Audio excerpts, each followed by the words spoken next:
This is Chapter 5, Section 4, 5.4, Matrix Operations, College Algebra, page 470. Going to go through a little bit of vocabulary here.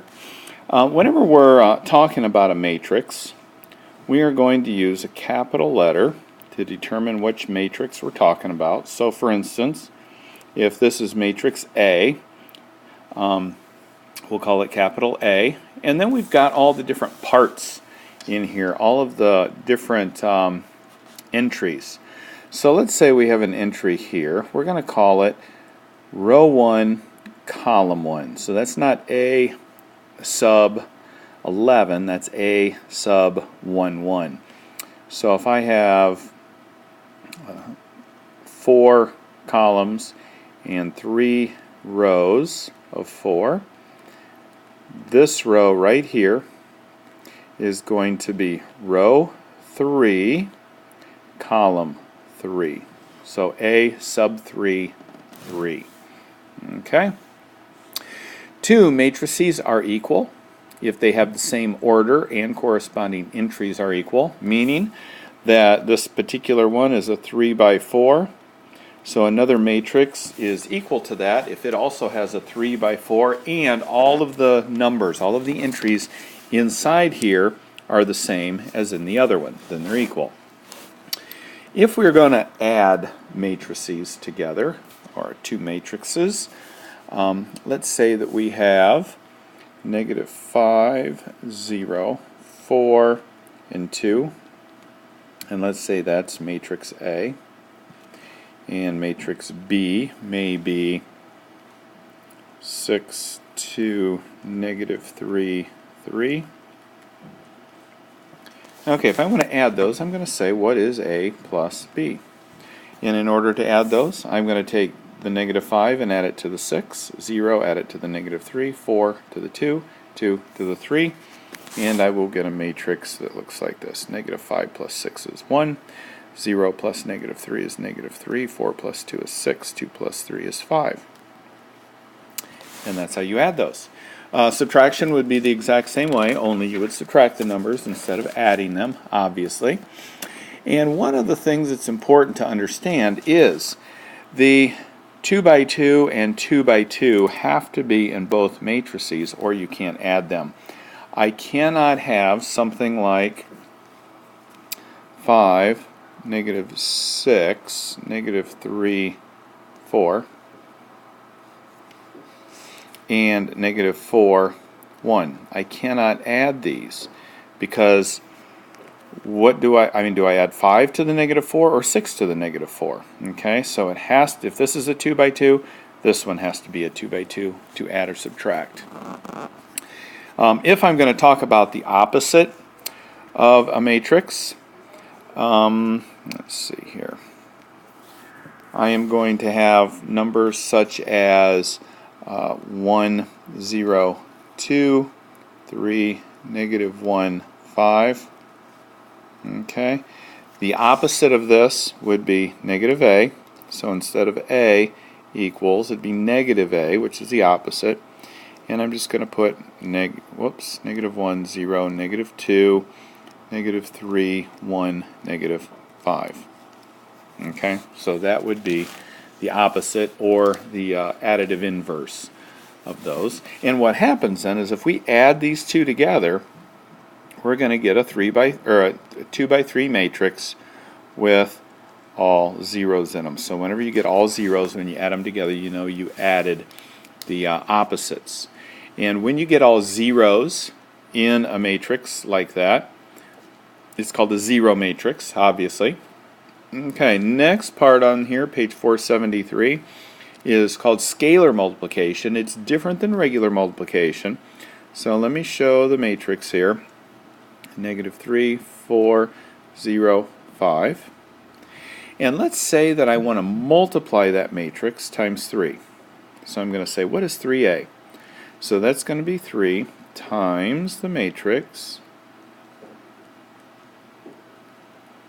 And what that means is I'm going to multiply that 3 by each of the entries here. So 3 times negative 3, 3 times 0, 3 times 4, 3 times 5 is 15.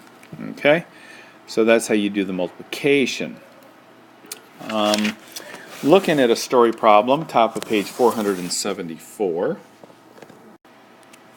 We have two plants making mountain bikes, racing bikes, and touring bikes. That's how many bikes they make in the month of April. And if we were to write that as a matrix, it'd be a 2 by 3 matrix, and it would look like this: 150, 180, 120, 90, 100, and 130. Okay, so the manufacturer decides he wants to raise the production level 20%. So he's going to raise how many bikes he makes by 20%. So he's not only going to make 150, 180, 120, 90, 100, and 130, but he's going to make another 20% above that. So I'm not going to take 20% of each of these, because that's just going to tell me how many more bikes he's going to make over 150. It's not going to tell me how many he's making total. So what I'm going to do is I'm going to multiply this by the scalar 120%. Because if I use 120%, that'll give me this number plus the additional 20%. So instead of writing it as 120%, I'm going to write it as 1.2 so I can actually multiply. So I'm going to multiply each of these by 1.2, and I end up with my answer being 180, 144, 120, 216, 108, and 156. So if I were to raise the number of bikes at both plants and all three types, those are the bikes I would be doing the next month, whereas in April I did this many, in May I did this many. Okay?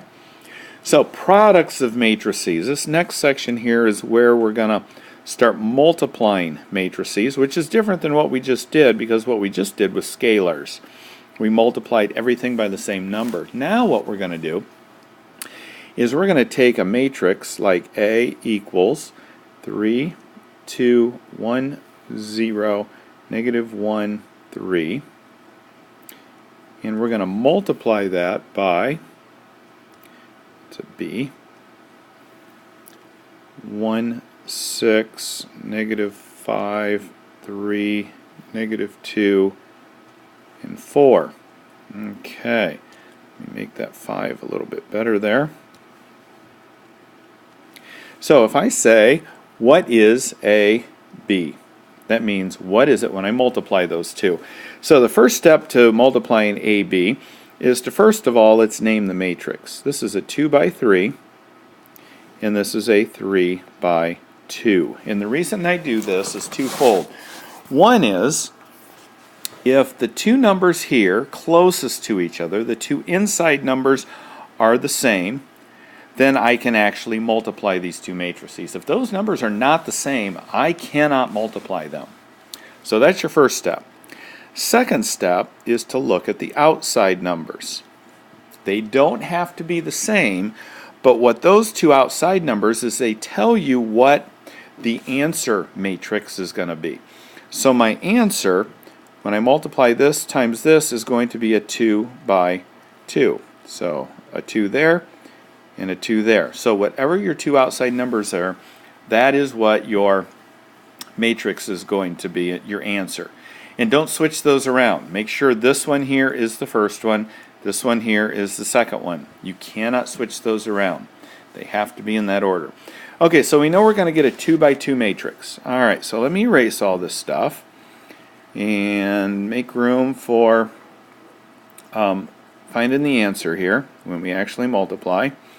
All right, so let's make a 2 by 2 matrix. I'm going to make the box here, and 2 rows with 2 columns. Okay, so those 4 blanks are where I'm going to put my answers. So what I'm going to do is I'm going to look at this part right here. This is the first row, and it's also the first column. So I'm going to look up here at the first row only, and here I'm going to look at the first column. Those are the 6 numbers that I'm going to look at in order to put a number right here. So what I'm going to do is I'm going to take this number times this number plus this number times this number plus this number times this number. Okay, so 3 times 1 is 3. 1 times 3 is 3. So 3 plus 3 is 6. Negative 1 times negative 2 is positive 2. So the number that's going to go here is going to be an 8.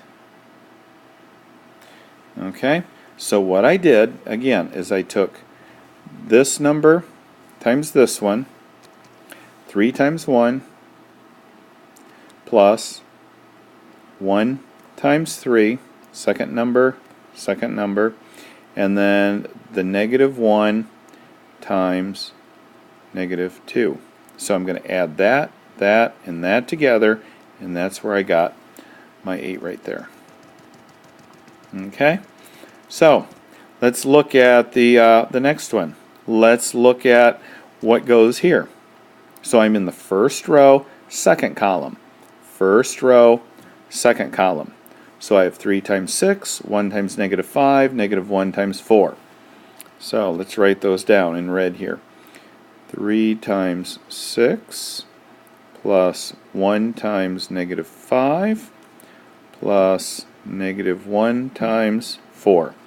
So 3 times 6 is 18, minus 5 is 13, minus 4 is 9. So a 9 is going to go there.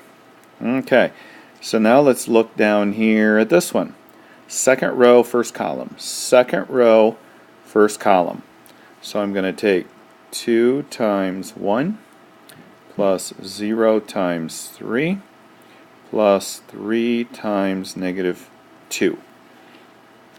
So 2 times 1 is 2 plus 0 minus 6. So I'm going to get a negative 4 right there. Okay, let's make me a little bit of room. Now let's look at what we've got left. The last one is second row, second column. Second row, second column. So 2 times 6 plus 0 times negative 5 plus 3 times 4. So 12 plus 12 is 24. Okay? So that's how you multiply. What I'd like to do is one more. In fact, I'm going to take one from the problem set that we have here and actually go ahead and do a harder one. And I will put that on the next video.